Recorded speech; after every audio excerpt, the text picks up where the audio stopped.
मैं अरविंद केजरीवाल ईश्वर की शपथ लेता हूं।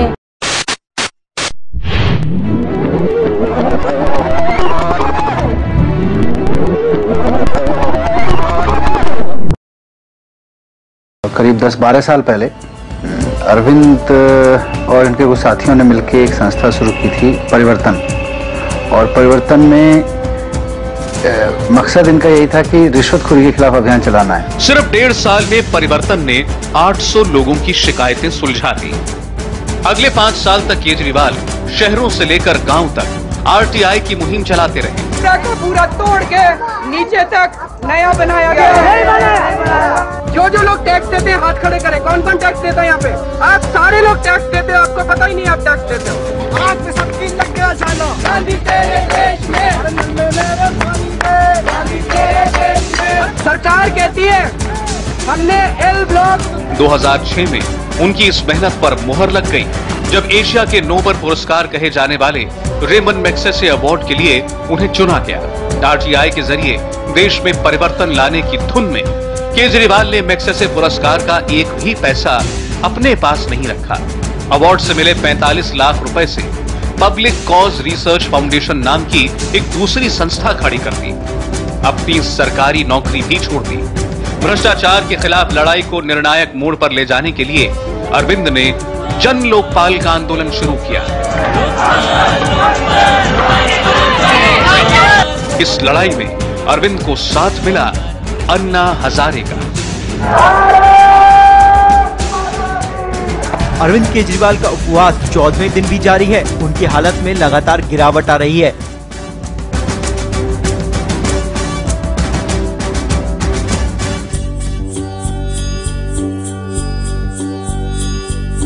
देश मेरे मेरी जान है तू।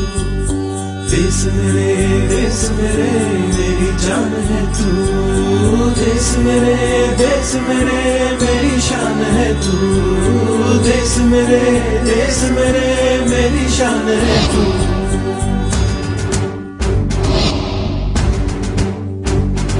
Manna officially launching a political party. देश की जनता के लिए पढ़ाई करने के लिए मैं राजी हो गया। सत्ता लेने नहीं, सत्ता को वहां से हटाकर जनता को देने के लिए जाना है। अब हम लोगों का पूरा विश्वास है कि अगले 3 साल के अंदर भारत बदलेगा। आम आदमी। तो सब लोगों ने मिलकर इस पार्टी का नाम आम आदमी पार्टी रखने का विचार किया। देश की जनता को बार बार ये नेता कहते रहे हिम्मत है तो चुनाव लड़के दिखाओ। हिम्मत ऐसे कि जैसे ये नेता ही चुनाव लड़ सकते हैं। अब इस देश की जनता खड़ी हो गई है, इनको कह रही है कि इस बार चुनाव लड़के ही दिखाएंगे तुम लोगों को। मिटाने से नहीं मिटते, डराने से नहीं डरते, वतन के नाम पे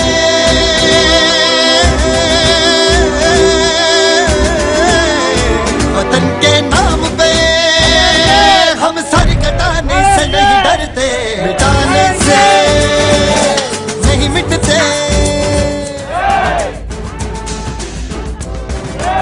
करो, हम तुम्हारे साथ हैं।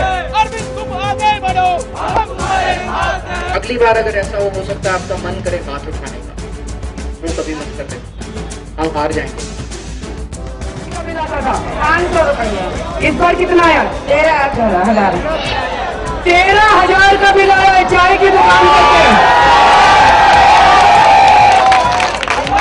आप लोग अपने बिजली के बिल देना बंद करो, पानी का बिल देना बंद कर दो। अगर ये लोग आपको बिजली काटने आए तो मैं आपकी बिजली जोड़ने के लिए आऊंगा। In electricity prices in the capital. From just corruption, Arvind was becoming an all-issue man. हमें किस लिए राजनीति में आना पड़ा? तुम लोगों ने हमको मजबूर किया राजनीति में आने के लिए।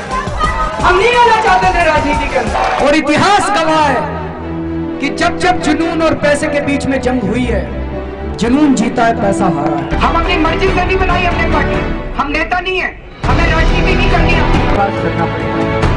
आज हम ऐलान करते हैं कि आने वाले नवंबर के महीने में दिल्ली विधानसभा में हम चुनाव लड़ेंगे, चुनाव जीतेंगे और खुद जाके अपना लोकपाल करेंगे।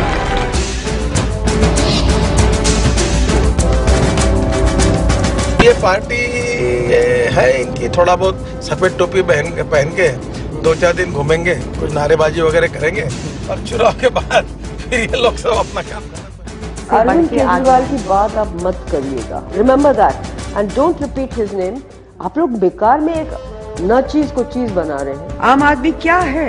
एक गाजियाबाद में एक शख्स रहता है, दिल्ली में आके वो झाड़ू चला रहा है। Is it a party? हमें यकीन है, हमें कॉन्फिडेंस है कि हम जीतेंगे, कांग्रेस की सरकार यहाँ बनाएंगे।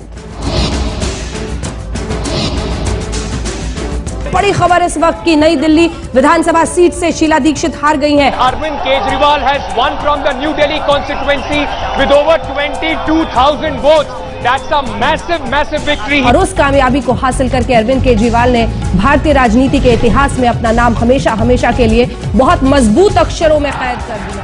दोस्तों, ये मेरी जीत नहीं है, ये नई दिल्ली विधानसभा के लोगों की जीत है। यहाँ पर हमारे जितने साथी बैठे हैं, विधायक बने हैं, मैं उन लोगों से हाथ जोड़ के प्रार्थना करूंगा, घमंड में मत आ जाओ। आप लोगों के ऊपर बहुत बड़ी जिम्मेदारी दी है लोगों ने। आपको नेता नहीं बनना, आपको विधायक नहीं बनना, आपको लोगों की सेवा करनी है। और आज से ही लग जाओ लोगों की सेवा करने में। जिनको लगता है सरकार बनानी चाहिए, जरा हाथ खड़े करें।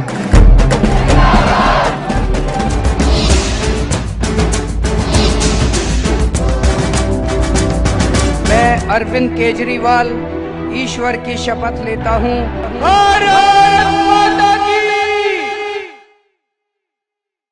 इस देश के आम आदमी को कमजोर मत समझना चाहिए।